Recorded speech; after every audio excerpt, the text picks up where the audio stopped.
ఇంకోటి ఏమో దోషం వస్తుంది. ఇప్పుడు సమ్ అంటే ఏంటంటే పూర్తిగా అని అర్థం, పూర్తిగా లేదా నిండుగా అని అర్థం. దోషం అంటే ఏమంటున్నాడు? తృప్తి పడడం. ఇప్పుడు రెండు కలిపితే ఏమొస్తుంది మనకి? సంతోషం అంటే నిండుగా తృప్తి చెందడం. ఈ నిండుగా తృప్తి చెందడం అనేది దేని మీద ఆధారపడుతుంది?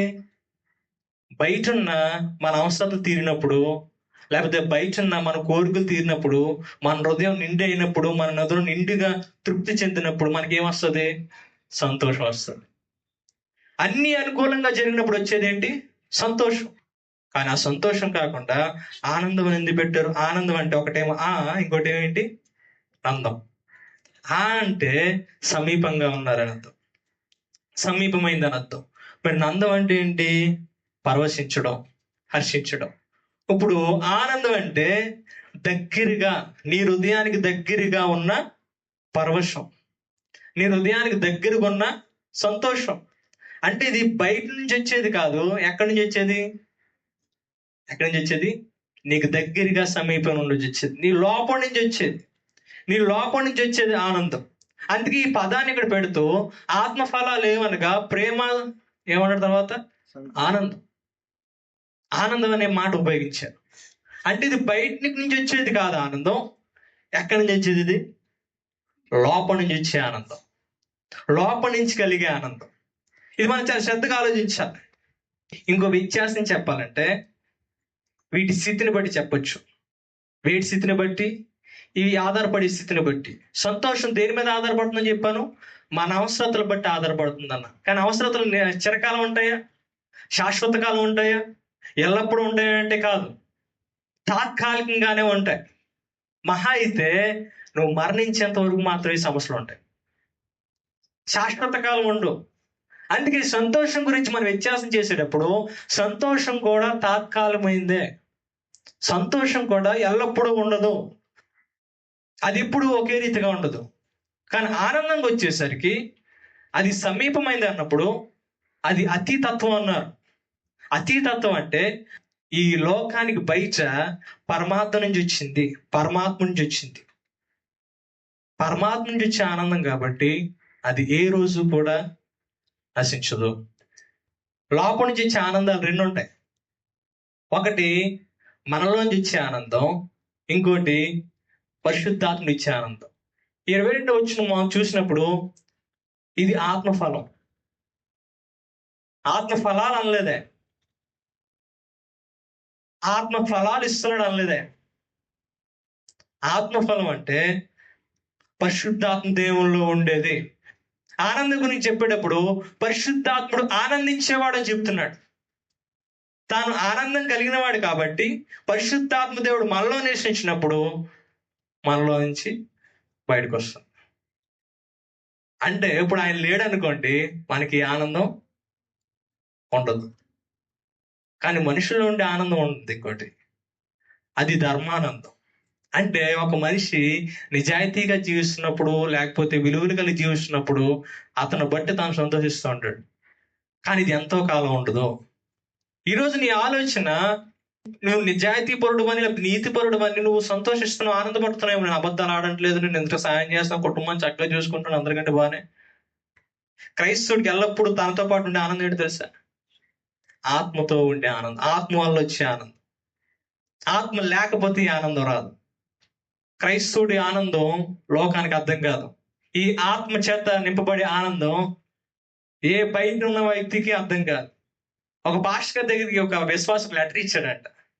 ఆ లెటర్లో ఏమనుందంటే, అయ్యా నాకు స్నేహితుడు ఉన్నాడు, నా స్నేహితుడి క్యాన్సర్ చేత హాస్పిటల్లో జాయిన్ చేశారు. మా స్నేహితుడిని పర్యవేక్షిస్తున్న నర్సు గారు ఒక ప్రకటన చేశారు. అంటే డాక్టర్ గారికి ఇచ్చేటప్పుడు నర్సు గారు ఏం చేస్తున్నాడు, జాగ్రత్తగా చూస్తారు, టెస్టులు చేస్తారు, పరిస్థితి ఏంటో చెక్ చేసి ఏం రాస్తారు, ఒక చీటీ రాస్తారు, ఒక ప్రకటన చేస్తారు డాక్టర్ గారికి. మానసికమైన పరిస్థితి గురించి అన్ని డాష్ పెట్టి ఏమని రాసిందంటే, అనుచితంగా ఆనందిస్తున్నాడని రాసింది. అనుచితంగా ఆనందిస్తున్నాడంటే సరైన విధంగా ఆనందించట్లేదు, లేకపోతే తగిన విధంగా ఆనందించట్లేదు. ఎందుకంటే నర్సుకి అర్థం కావట్లేదు, ఇతను క్యాన్సర్ వ్యాధితో ఉన్నాడు, బాధపడుతున్నాడు, చాలా నొప్పితో అతను బెడ్ మీద ఉన్నాడు, అయినప్పటికీ కూడా ఆనందిస్తున్నాడంట. అప్పుడు ఈ స్నేహితుడు అన్నాడు దైవజనుడితో, అయ్యా నేను కూడా అనుచితంగా ఆనందించాలనుకుంటున్నాను రాశాడు. అంటే నేను కూడా అటువంటి ఆనందాన్ని పొందుకోవాలనుకుంటున్నాను. నేను కూడా పరిస్థితులతో సంబంధం లేని ఆనందాన్ని అనుభవించాలనుకుంటున్నాను. ఈ విషయం చెప్పినప్పుడు చాలా మంది ఏం చేస్తారంటే క్రైస్తవులు, ఇలా బయటికి వెళ్ళిపోయి ఎవరు చచ్చిపోయినప్పుడు కూడా అక్కడ ఆనందించేస్తారు. అంటే వాళ్ళ మొక్కలో ఆనందం వచ్చేస్తుంటారు. ఆనందం అంటే ఒక చిరునవ్వు వచ్చేస్తుంటది, కల్పితమైన నవ్వు. లేకపోతే ఏడుతున్న దగ్గరికి వెళ్ళిపోయి ఏడకమ్మ నవ్వుతూ ఉండమాట. ప్రభు అన్నాడు, మీరు ఏడవండి, విందు చేయ వారి ఇంటికి పోవటి కంటే ప్రసంగి 7:2 ప్రలాపించే వారి ఇంటికి వెళ్ళుట మేలు. దుఃఖిస్తాం నిజమే, బాధపడతాం నిజమే, కానీ అయినప్పటికీ కూడా ఆ శ్రమల్లో మన అంతరంగంలో ఈ ఆనంద స్థిరంగా ఉండదు. అతడు క్రైస్తవుడు కాకపోతే అందులోనే కృంగిపోతాడు. సమస్య వచ్చినప్పుడు అందులోనే ఏడుస్తూ రోజులు గడుస్తున్నా సరే అదే కృంగిదాలు, అదే నొప్పి. అతనికి ఊరట దొరకదు ఏ క్షణమైనా సరే. కానీ ఆత్మ మనలో ఉన్నప్పుడు మనకు ఊరట కలుగుతుంది. ధ్యానం వచ్చిన 1 పేతురు 1:8-9 మనం చూద్దాం. చూడండి ఏమంటున్నాడు ఆయన. మీరు ఆయనను చూడకపోయినను ఆయనను ప్రేమించుచున్నారు. ఇప్పుడు ఆయన కన్నులారా చూడకయే విశ్వసించుచు మీ విశ్వాసమునకు ఫలమును అనగా ఆత్మరక్షణ పొందొచ్చు చెప్పనాశక్యము మహిమయుక్తమునైన సంతోషం గలవారై ఆనందించుచున్నారు. మీరు ఆయన ఇప్పుడు చూడట్లేదు. చాలాసార్లు మనం ఆనందించడానికి మన ఎదురుగుండా మనకి పరిస్థితులు కనపడకపోవచ్చు. మనం చూడకపోయినా సరే, మనం దాన్ని గమనించలేకపోయినా సరే అంటున్నాడు, మీరు ఆయన్ని ప్రేమించుచున్నారు. మీరు ఆయన కనపడలేకపోతున్నా ఆయన ప్రేమిస్తున్నారు. ఇది ఎలా సాధ్యం? కనబడకుండా ఎలా ప్రేమిస్తామండి? ఒక వ్యక్తి కనబడకుండా ఎలా ప్రేమిస్తాం? మా జీవితాల్లో సరైన విధానం లేకపోతే మేము ఎలా ఆనందిస్తాం? మా జీవితాల్లో మేము అనుకున్నట్టు ఏది జరగకపోతుంటే మేము ఎలాగ ఆనందిస్తాం? ఆ పక్కనే ఉంది ఏముంది, ఇప్పుడు ఆయనను కన్నులారా చూడక ఏం చేస్తారండి మీరు? విశ్వాసం ఉంచుతున్నారు. ఇప్పుడు క్రైస్తవుని ఆనందం దేని మీద ఆధారపడడం తెలుసారా? విశ్వాసం మీద ఆధారపడడం. మనం ఏదో గుడ్డిగా ఆనందించట్లేదు, మనం విశ్వాసం మీద ఆధారపడి ఆనందిస్తాం. ఆ విశ్వాసం ఏంటో ఇక్కడ స్పష్టంగా రాశాడు ఆయన. ఆ విశ్వాసం ఏంటంట? ఆత్మరక్షణ. నమ్మిన వాడు రక్షించబడతాడు. విశ్వాసం మాత్రమే రక్షణ కలుగజేస్తుంది, ఏది లేదు అక్కడ. ఇప్పుడు ఒక వ్యక్తి తను రక్షించబడిన విధానం బట్టి ఆనందించాలి, తను రక్షించబడిన విధానం బట్టి సంతోషించాలి. అందులో జయం ఉంది. ఆనందం దేని మీద ఆధారపడి ఉంది? రక్షణ మీద. రక్షణ అంటే విజయం. పాపంలో నుంచి దేవుడు మనం రక్షించుకున్నాడు. ఆ రక్షణ దేనికి సాదృశ్యం తెలుసా? విజయానికి సాదృశ్యం. విజయంలో ఆనందం ఉంటుంది. గెలిచినప్పుడు ఆనందంగా లేకపోతే ఎలా? మన క్రైస్తవ ఆనందం కూడా ఏదో చెప్పారు కదా అని చేసేది కాదు, లేకపోతే నవ్వాలి కదా అని నవ్వేది కాదు. క్రైస్తవుని ఆనందం కూడా, ఆత్మ ఆనందం కూడా విజయం మీద ఆధారపడి ఉంది. మీరు బైబిల్ అంతా చూడండి, ప్రతి ఒక్కరు కూడా ఈ రక్షణ బట్టి ఆనందిస్తున్నారు. అది క్రైస్తవుడు అక్కడ ఆనందించగలడు. పాపం నుంచి బయటకు వచ్చినప్పుడు ఆనందాన్ని పొందుకుంటాడు. ఆనందం మనం అర్థం చేసుకో. కీర్తనగాడు అంటాడు, నిన్ను వెతికి వారందరూ నిన్ను గూర్చి, నిన్ను ఎవరైతే కనిపెడుతున్నారో వాళ్ళందరూ నిన్ను గూర్చి ఏం చేస్తారు? సంతోషిస్తారు. ఏంటంటే ఆయన రక్షణ ప్రేమించేవారు ఏం చేస్తారంట? ఆయన ఇప్పుడు మహింపరచబడాలని చెప్పేసి చెప్పుకుంటారంట. నిజంగా రక్షణ సంపాదించుకున్న వారికి, నిజంగా రక్షణ ప్రేమిస్తున్న వారికి, తాము పొందిన రక్షణ, తాము విడుదలైన ఒక అనుభవాన్ని నిజంగా ప్రేమించే వారికి ప్రభువానికి స్తోత్రాలు, దేవానికి వందనాలు, నువ్వు చేసిన కార్యం ఎంతో గొప్పదని ఆనందిస్తారు. కానీ ఈరోజు క్రైస్తవులు ఆనందించలేకపోతున్నారంటే కారణం ఏంటంటే వాళ్ళని రక్షించిన రక్షకుడు ఎవరు సరిగ్గా అర్థం చేసుకోలేకపోతున్నారు. వాళ్ళు ఎలా రక్షించబడ్డారో అది అర్థం చేసుకోలేకపోతున్నారు. ఆయన రక్షించడానికి ఆయన చేసిన కార్యాన్ని కూడా అర్థం చేసుకోలేకపోతున్నాం. యోహాను సువార్త 16:33 చూడండి ఏముందో. నా యందు సమాధానం రావాలంటే, నా యందు మీకు నెమ్మది రావాలంటే ఈ మాటలు మీతో చెప్తున్నాడు. ఏమంటున్నాడు ఆయన? లోకములో మీకు శ్రమ కలుగును, అయినను ధైర్యం తెచ్చుకున్నది, నేను లోకమును జయించున్నా. లోకంలో మీకు శ్రమలు వస్తుంది. ఎవరన్నా మీకు క్రైస్తవులు అయితే శ్రమ రాదంటే నమ్మద్దు. వాళ్ళని. లోకంలో మీకు ఏమొస్తుంది? శ్రమ వస్తుంది. క్రీస్తులోకి వచ్చినప్పుడు ఖచ్చితంగా శ్రమ వస్తుంది. కానీ మీరు ధైర్యం తెచ్చుకొని, ఎందుకు తెలుసా, నేను లోకాన్ని ఏం చేశాను, జయించాను, విజయాన్ని సాధించాను. మనకు విజయం ఉంది మన మొదట. ఆ విజయాన్ని బట్టి మనం ఆనందించాలి. ఆ విజయాన్ని బట్టి మీరు సమాధానం కలిగి ఉండండి, శాంతి కలిగి ఉండండి. మీది ఏదో గాల్లో ఉండే విశ్వాసం కాదు, లేకపోతే దేని మీద ఆధారపడే విశ్వాసం కాదు. కొంతమంది ఏం చేస్తారంటే ఆనందంగా ఉండాలని దాన్ని మర్చిపోయే ప్రయత్నం చేస్తారు. అందుకే మనకి ఎంటర్టైన్మెంట్ వచ్చేసింది. ఆ ఉన్న కొద్దిసేపు మన సమస్యలన్నీ మర్చిపోయి ఏం చేయడానికి, ఆనందించడానికి. ఒక ఫ్రెంచ్ తత్వవేత్త, గణిత శాస్త్రవేత్త పాస్కల్ అని చెప్పేసి, మీరు మీ యొక్క పిల్లల పుస్తకాలు ఉంటుంది, మ్యాథ్ టెక్స్ట్ బుక్ లో.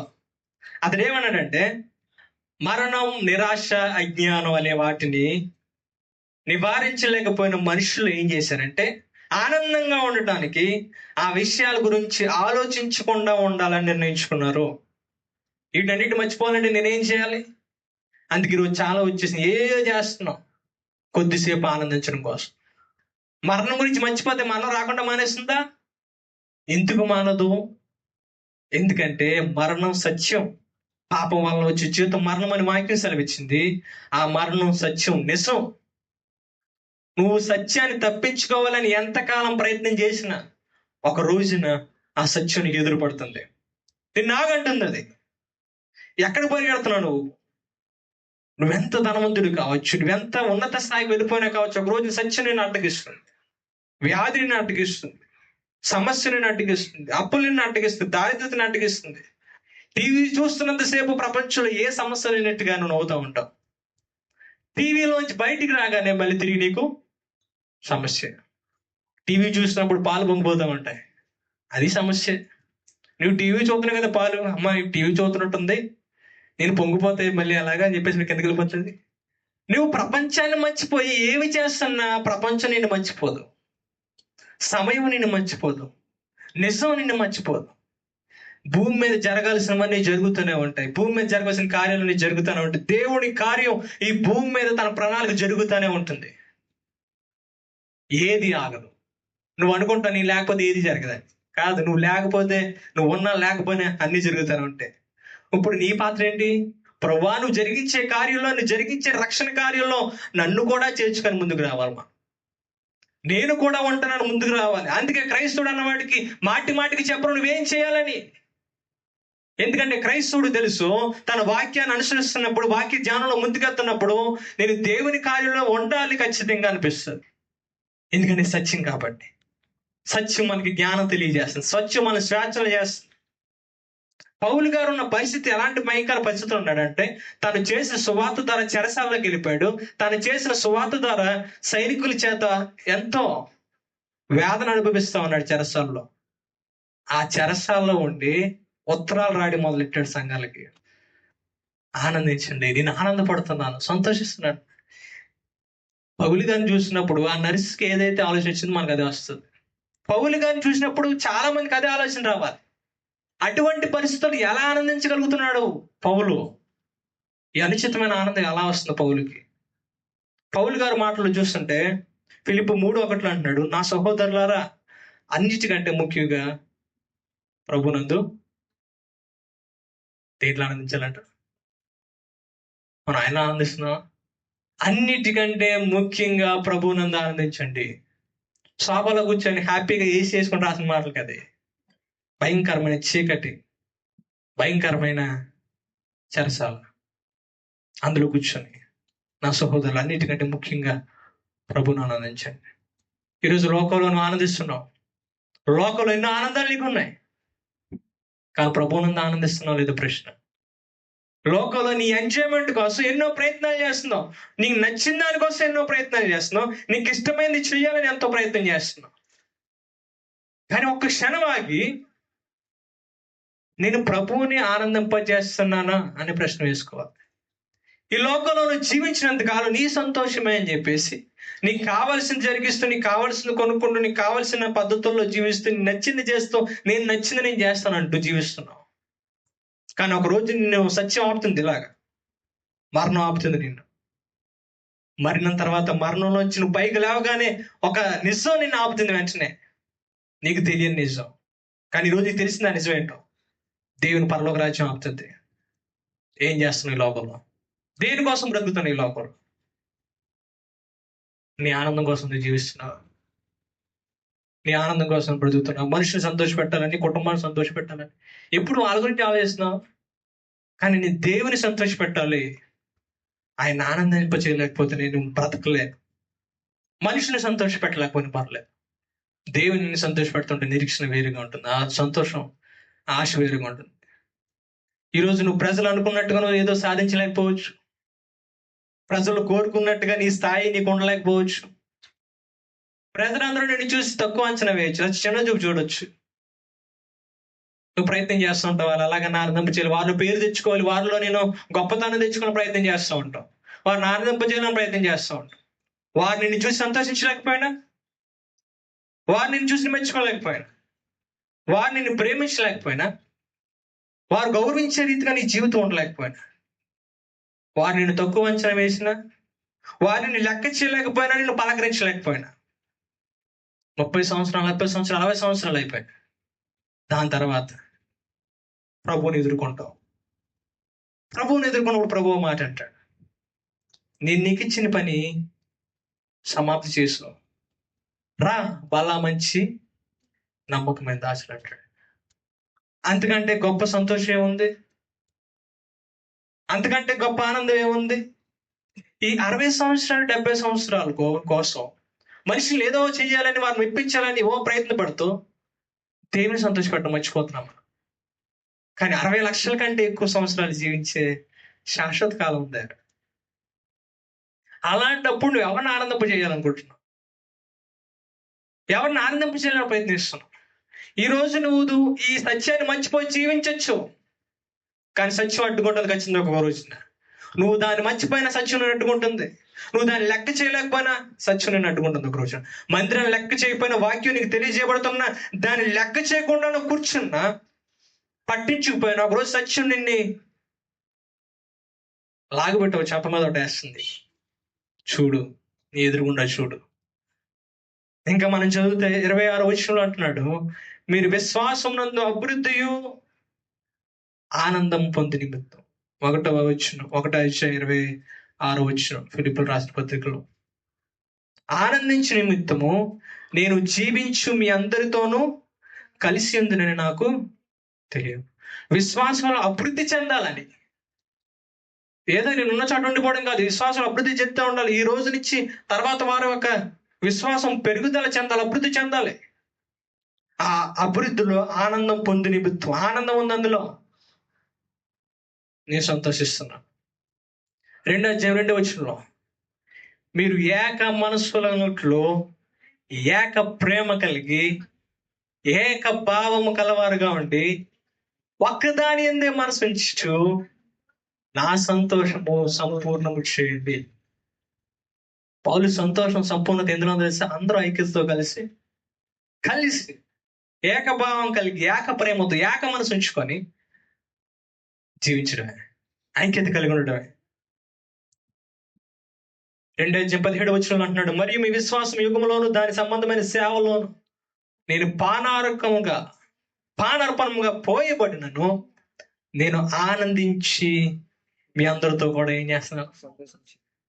పానార్పణంగా, త్యాగంగా నా జీవితాన్ని ఇచ్చేసి సంతోషిస్తున్నాను. ఇటువంటి పరిస్థితుల్లో కూడా ఈ ఆనందం ఎలా ఉంటుంది పౌలుకి? ఎందుకంటే తన తెలుసు ఎందు నుంచి రక్షించబడ్డాడు. ఇంకా అంటున్నాడు, ఎల్లప్పుడూ ప్రభునందు ఆనందించుడి. 4 వచ్చింది, 4 వచ్చిన ఎల్లప్పుడూ ప్రభునందు ఆనందించుడి. మరలా చెప్తున్నాను, ఆనందించుడి. ఈ లోక ఆనందాన్ని నమ్ముకుంటూ మీరు మిస్ అయిపోతున్నారు. ఈ లోకంలో ఉన్న దాని గురించి ఆలోచిస్తూ మీరు అసలైన ఆనందాన్ని మిస్ అయిపోతున్నారు. మీరు యేసుక్రీస్తు వారు తన శిష్యులకి అద్భుతమైన వరాలు ఇచ్చి, మీరు వెళ్ళి సూచక్రియలు జరిగించండి, అద్భుతాలు జరిగించండి, దెయ్యాలను వదలగొట్టండి అని చెప్పి పంపించాడు. లూకాసు వార్తలో 10వ అధ్యాయంలో ప్రభుతో అంటున్నారు, ప్రభు మేము వెళ్ళి ప్రార్థన చేస్తున్నాం, స్వస్థలు ఇచ్చేస్తున్నాయి, వెళ్ళి ప్రార్థన చేస్తున్నా, దెయ్యాలన్నీ వదిలిపోతున్నాయి ప్రభు, మేము ప్రార్థన చేస్తుంటే కార్యాలు జరిగిపోతున్నాయి నేను అని సమర్పడిపోతే ప్రభు దగ్గర వచ్చి, అప్పుడు ప్రభు సరే గాని అయినను దెయ్యములు మీకు లోబడుచున్నవని సంతోషింపక మీ పేర్లు పరలోకమందు రాయబడి ఏంటంట? మీ పేర్లు పరలోకమందు రాయబడినవని సంతోషించడని వారితో చెప్పాను. సంతోషించిన వారు చెప్పండి. మీరు దేని గురించి సంతోషిస్తున్నారు? దెయ్య బోధన సంతోషిస్తున్నారా? స్వస్థత జరిగితే సంతోషిస్తున్నారా? మీరు దాని గురించి కాదు, ఈ ప్రపంచం గురించి కాదు మీరు ఆలోచించేస్తుంది. ఈ మరణం తర్వాత ఇంకొక ప్రపంచం వస్తుంది. ఆ ప్రపంచంలో మీరు ఉంటారని సంతోషించండి. అది శాశ్వతమైనది, అది అతీతమైనది. దానికోసం మీరు సంతోషించండి. దీనికోసం ఎందుకు సంతోషం? మహా అయితే 60 సంవత్సరాలు 70 సంవత్సరాలు దీనికోసం ఎందుకు పాకులు పడుతున్నారు? ఈ ఆనందం కోసం ఎందుకని శాశ్వతమైన ఆనందాన్ని దూరం చేసుకుంటున్నారు మీరు? అందుకే ప్రభు దగ్గరికి మనం ప్రయాసపడి రావాలి. ప్రభువా, నీలో ఆనందిస్తాను, నేను ఆనందింపజేస్తాను జీవితంలో. ఈ లోకంలో ఆనందించడం కాదు, ఈ లోకం ఆనందించడం దూరం చేస్తున్నాను. అందుకే ప్రభు దగ్గరికి వచ్చి ఆయన ఎలా సంతోషపెట్టి ఆనందింపజేయాలి మనం చూడాలి. ఈరోజు ఆదివారం మనం లెక్క చేయలేకపోతున్నాం అంటే, ఆ చిన్నది మనం లెక్క చేయలేకపోతున్నాం అంటే, దేవుని సన్నిధికి వచ్చి ఒక 2-3 గంటలు మనం ఇవ్వలేకపోతున్నాం అంటే, శాశ్వత కాలం ఆయనతో ఎలా జీవిస్తాను? కనీసం వారానికి 2-3 గంటలు ఆయనతో ఎలా సమయం గడపట్లే? మరి ఆయనతో ఉండిపోతాను, పరలోకం కావాలంటున్నాం. ఈ బుద్ధిహీనతమైన ఆలోచనతో ఎంతోమంది జీవిస్తున్నారు. అనుకుంటున్నారు మేము యేసుక్రీస్తుని నమ్ముకుంటే వెళ్ళిపోతాం, ఇంకేం చేయవలసిన అవసరం లేదు, ఈ వాక్యం చదవవలసిన లేదు, ఇది పాస్టర్ మాత్రం చదువుతారు అని ప్రభు అన్నాడు. సువార్త చెప్పాడు ఇప్పుడు అందరికీ, మీరు సర్వలోకమునికి వెళ్ళి సర్వసృష్టికి లాస్ట్ అంటాడు ఆయన, మీరు శిష్యులు చేయండి అంటాడు ఆయన. శిష్యుడు అంటే ఏంటి తెలుసా? శిష్యుడు గురువు గారిని తూచా తప్పకుండా పాటిస్తూ ఉంటాడు. గురువు గారు ఏం చేస్తే శిష్యుడు అదే చేస్తాడు. గురువు గారు ఏం చేశాడు? ఆయన యేసుక్రీస్తు నేర్పించింది ఏంటంటే వాక్యం చదవడం. ఆ విశ్వాసులైన వారికి పాత నిబంధన అంతా తీసి మొత్తం వాక్యం అంతా చెప్పుకుంటూ ఇచ్చేసాడు. వాక్యం అంతా చెప్పిన తర్వాత వారి హృదయాలు తెరవబడి దేవుని మీద ఆలోచన కలిగింది వాళ్ళకి. అప్పుడు ఈ వాక్యం చదువుతానే, ఈ వాక్యం అర్థం చేసుకునే ప్రయత్నం చేస్తానే, ఈ వాక్యాన్ని మనం పఠిస్తానే ఆనందాన్ని మనం చూడగలం. ఈ లోకం అంతా దేవుడిని మర్చిపోయి తమకు నచ్చిన పనులు చేస్తూ ఆనందాన్ని అనుభవిస్తున్నారు. మనం కూడా వాళ్ళకి వెళ్ళిపోయి మనం కూడా కలిసిపోతున్నాం. కానీ ఈ గొంతులు వేసిన గొంతులన్నీ ఒకరోజు బలహీనపడిపోతాయి. ఒకరోజు ఎప్పుడు అవసరం లేదండి. 40 సంవత్సరాలు రాగానే గొంతులు వేసిన గొంతులన్నీ ఏమైపోతున్నాయి? మోకాలు ఎప్పుడు వచ్చినా అక్కడ అయిపోతున్నాయి. కేకలు వేసిన స్వరాలన్నీ ఆగిపోతున్నాయి. వయసు అయ్యేటప్పటికి బైక్లు పెట్టుకోవాల్సి వస్తుంది ఒకటి ముగించడానికి. ఈ చెవులు పనిచేయ. ఈ అశాశ్వతమైన దీనికోసం నువ్వు ప్రయాసపడుతూ నీ జీవితం అంత ఖర్చు, నీ సమయాన్ని అంతటి ఖర్చు, నీ సమయాన్ని వృధా చేసుకుంటూ దేవుని కోసం ఒక క్షణమైన ఆలోచించుకుంటా. నీ రోజుల్లో కనీసం నీ జీవితం గురించి ఆలోచించుకుంటా. నా జీవితం ఏమవుతుంది? చివరిగా 2 ప్రశ్నలు వేసిన ముగింపు చేస్తా. సంఘ పెద్దలందరూ కలిసి సంఘాలలో విభేదాలు వస్తుంటే సంఘ పెద్దలందరూ జర్మనీ అనే ప్రాంతంలో కలుసుకొని ప్రశ్నోత్తర గ్రంథం అని ఒకటి రాశారు. దాన్ని హైడెల్బర్గ్ క్యాటకిజం అన్నారు. ఆ గ్రంథంలో విశ్వాసం సంబంధించిన ప్రశ్నలు సమాధానం ఈరోజు మనం చూసిన ముగింపు చేస్తాం. దాంట్లో మొదటి ప్రశ్న, జీవితం మరియు మరణంలో నీకున్న ఏకైక ఆత్మీయ ఓదార్పు ఏంటి? ఎలా ఆనందించగలుగుతున్నారు?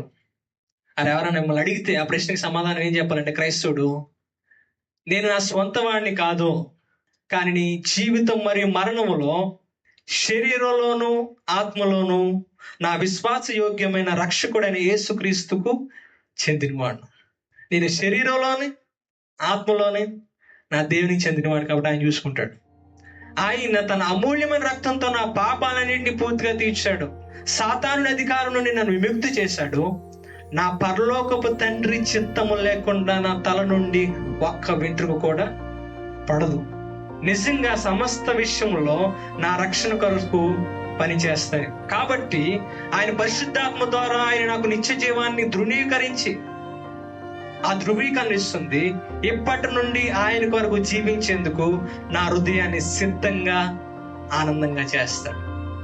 తర్వాత ప్రశ్న, ఈ ఓదార్పులో ఆనందంగా జీవించేందుకు మరియు మరణించేందుకు నువ్వేం తెలుసుకోవాలి? నా పాపము మరియు దుఃఖము ఎంతో గొప్పవని తెలుసుకోవాలి. నేను ఎంత పాపంలో జీవిస్తున్నాను, ఎంత దుఃఖంలో, ఎంత దారిద్ర్యంలో జీవిస్తున్నాను. అపరాధ భావం ప్రతి ఒక్కరికి ఉండాలి. రెండోది అంటున్నారు, ఆ పాపము మరియు దుఃఖం నుండి నేను ఎలా విముక్తి పొందానో తెలుసుకోవాలి. అందులోంచి దేవుడు ఎలా రక్షించాడో తెలుసుకోవాలి. దాన్ని కృప అన్నారు. మొదటేమో మనం పాపంలో ఉన్నామని తెలుసుకోవాలి, అది అపరాధ భావం, నేను పాపం చేశాను, తప్పు చేశాను ప్రభావ దేని రావాలి. రెండవది, ఆ పాపంలో నుండి దుఃఖంలో నన్ను ఎలా దేవుడు తప్పించాడు, విముక్తి చేశాడు తెలుసుకోవాలి. అదే దేవుని కృప. దేవుడు కృప చూపించాడు కాబట్టి ఈ రోజు మనం రక్షించబడ్డాం. అంతకంటే ఇంకేం లేదు, తండ్రి కృప. ఇంక చివరగా ఆ విముక్తికి నేను దేవునికి ఎలా కృతజ్ఞత తెలపాలో తెలుసుకోవాలి.